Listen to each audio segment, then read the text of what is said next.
Hey guys, it's Bob. Welcome back once again to Modern Life for the 70s Mind. I hope you're all having a great day. I am. It's Sunday, so I'm kind of chilling.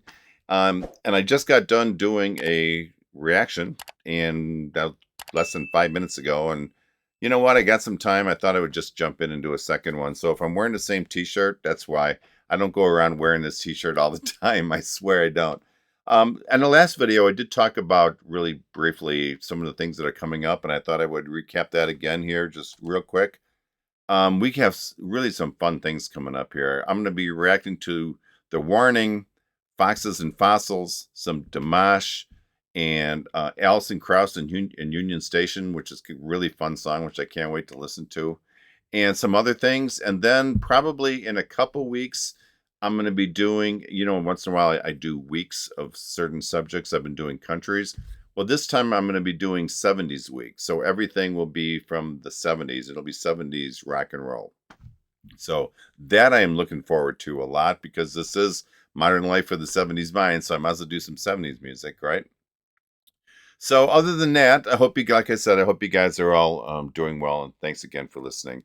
So I'm going to be reacting to a song by The Who, and that's H-U, not W-H-O. In case you're not familiar with them, The Who seems to be really proud of their Mongolian heritage, and that's really on display in their music. It's really obvious when you see them and listen to them that they're very proud of where they come from. They often wear traditional Mongolian clothing, and from what I've heard, their lyrics are greatly influenced by Mongolian folklore and history. And when it comes to history, I'm all about that. So that's really interesting to me. And what's cool about them is despite singing in Mongolian, they've somehow really managed to gain this international success. And they now have large followings around the world, which is really great to see. On this song, they're going to be accompanied by someone I am very familiar with, the lead singer of Halestorm, and that's Lzzy Hale. And I've enjoyed, I think, every song I've heard from her. So I'm looking forward to seeing this collaboration. It's kind of a unique collaboration. So let me get my headphones on and we'll be right back. Hold on. Okay, I'm back. Headphones are on. Guys, if you do me a favor, please like, subscribe, and follow my page. I would really appreciate it. It really helps me out on the YouTube algorithms. And I just really appreciate you taking the time to do that for me. So thank you. One other thing I wanted to mention, I swear it's only be a second. Somebody had requested, when I do these weeks, if you will, somebody requested I do a Pakistan week. And that just intrigues the heck out of me because I don't know any songs or artists, for that matter, from Pakistan. So if you guys know any music from there and you think it might be something good for me to react to, please let me know. Just either message me or put something in the comments here and I'll see it. And maybe I can add that to the list. I'm really interested in doing that. I just need to do some research on it before we get into that. So anyways, let's get into this, shall we? So this is The Who with Lzzy Hale, and the name of the song is Song of Women. So here we go.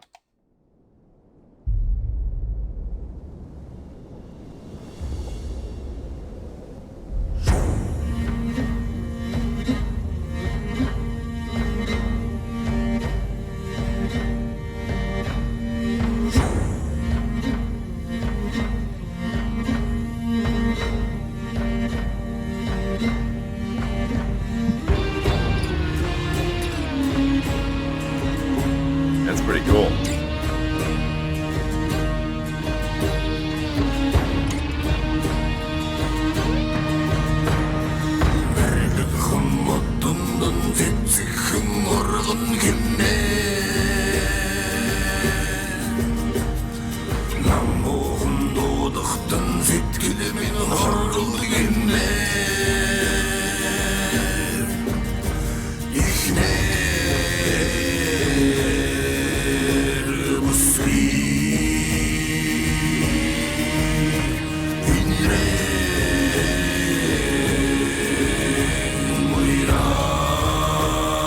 Such a unique sound. I am bones and I am skin. I am home where life begins. I've started wars. and carry the seed. I'm your lover, I'm your mother, I'm your sister, I'm your daughter. When kings fall to their knees, they sing a woman's song. When birds scream in the trees, they sing a woman's song. The sunrise in the east sings a woman's song. Every heart that beats sings a woman's song.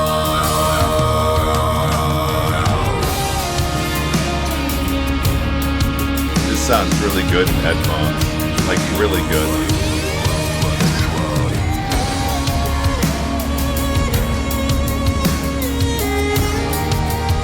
I'm going to pause it here. We're almost halfway done. And this is kind of a break. So let's do it. Might be a little early, but I don't know the song if there's another break. So we'll stop right here. Seeing all those unique instruments that the Who plays, it's just so exciting to see. It's so different. I'm looking around and there's so many new things that I've never seen before, except for on Who videos. This song has such this incredibly cool sound and that they're making with those instruments. And like I said, I've seen those instruments before in an earlier video. But to me, it's just as intriguing seeing it the second time. It's just so unique. And what we're hearing, that voice sound that they're doing with their throat, that is the traditional Mongolian dance and throat singing that I was talking about earlier. Such a unique sound that I don't think is part of any other music genre. I've never really heard that before. When you pair the wonderful sound of Lzzy Hale, who I just love, and it really creates this blend of, I don't know, today's sound, today's music, and that old tradition of the Who's music. And that's not an easy mix to try to come up with a workable sound or a workable song, but somehow they made it work really well. This is such a wonderful example on how you, excuse me, I got something in my throat. You throw in some talented people. Oh, this is great. This is going well. You throw these talented people together, and it's so interesting to see what they come up with. So I think I'm going to start this up, and I'm going to drink some more while we're listening to this next part. Here we go.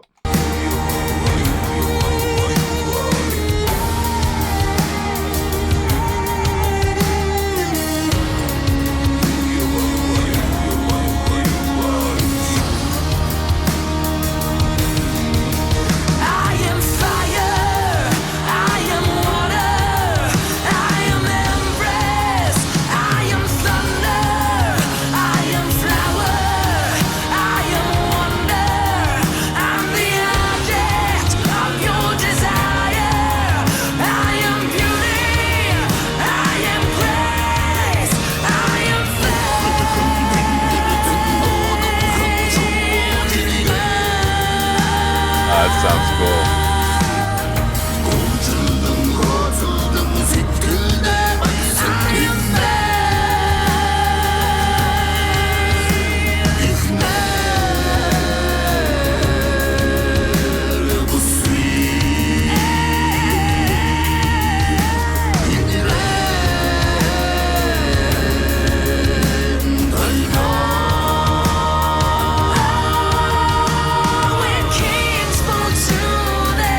Oh, the Beatles should have used that sound. I can see George Harrison kind of using an instrument like that, him figuring that out. That would have been great in a Beatles song. Wow. I don't know if you can get a more perfect fit for collaborating with The Who than Lzzy Hale. Because obviously, The Who doesn't have these smooth sounds. And Lizzy has this rough, edgy side to her. And the two are just perfect. Oh, um, you know what I like probably most about this collaboration with Lzzy Hale and The Who? I don't feel like this was like some duets. You know how each person has his or her own parts? And I think they did a great job of like singing this together. Does that make sense? It's more or less blended. Their sounds kind of come together. What really made it interesting for me, and not so much like a tag team, like some collaborations are, where one person sings one part, then they cut off, and that person sings another part. It just doesn't come together when they do that. And what this was, it was just they were together, and I think that just really made this really special. It wasn't like I said, it wasn't like a tag team. The aspect also that I liked about this a lot was that steady drum beat. They did change it up at the end, which I thought was genius. I really liked that a lot. But for most of the song, they had this steady drum beat that was really interesting. It was not a normal beat you would expect to hear in a song, especially as long and drawn out as it was. Um, that drum beat to me just set this really interesting mood and uh, tempo that I think just really carried the song. What a great song! And I'm glad that they made it a little longer. They could have cut it shorter, but they didn't. And I just think this song needed to have some length to it to kind of give us time to take all that in because there was a lot happening there. So, okay, let me get my headphones off and I'll be back for my final thoughts. Hold on. Okay, we are back for final thoughts. I do apologize for coughing halfway through that, but thankfully I had some matcha tea here that kind of helped me out. So I wasn't going to cut the tape because I already heard half the song, so it would have been stupid to stop. But anyways, this is going to be easy. I love The Who. They have such a unique sound that blends their traditional Mongolian throat singing and instrumentation that has these almost like rock elements, but it's not. And it's just so incredibly unique. I think that's why I mentioned, man, that sound at the end. I could see the Beatles incorporating that in one of their songs back in the day, but um, obviously they didn't, at least not to my knowledge. But there is a bigger side to The Who. I think that's almost more important. They really do seem to encourage listeners to embrace their own cultures. I mean, they are really standing up for their own. And what they're pretty much saying is stand up for who you are and what you believe in, and not only do it, but to do it with pride. That's they're leading by example on that. And this song, I think, was such a wonderful collaboration. I'm definitely getting more and more respect for Lzzy Hale. When I first heard her, I thought she was really good, but as time has passed, I think she's really great. I like her more and more every time I hear her sing. And this was definitely a win for The Who and for Lzzy Hale, but I think the song is listed under The Who. It was an interesting song. It had a unique sound, and it was an amazing and wonderful delivery that really made this as special as it was. So that's it. That's all I have to say about it. I hope you guys liked it because I really did. So, guys, if you get a chance, please like, subscribe, and follow my page. It really helps me out. I know I just say that, but I say it with meaning. I could really use the help on the thumbs up. So if you would do that, I would really be appreciated. Remember, guys, only one thing in life is priceless, and that's life itself. So make every day count. Peace out. I'll talk to you guys next time. Have a good one. Bye-bye.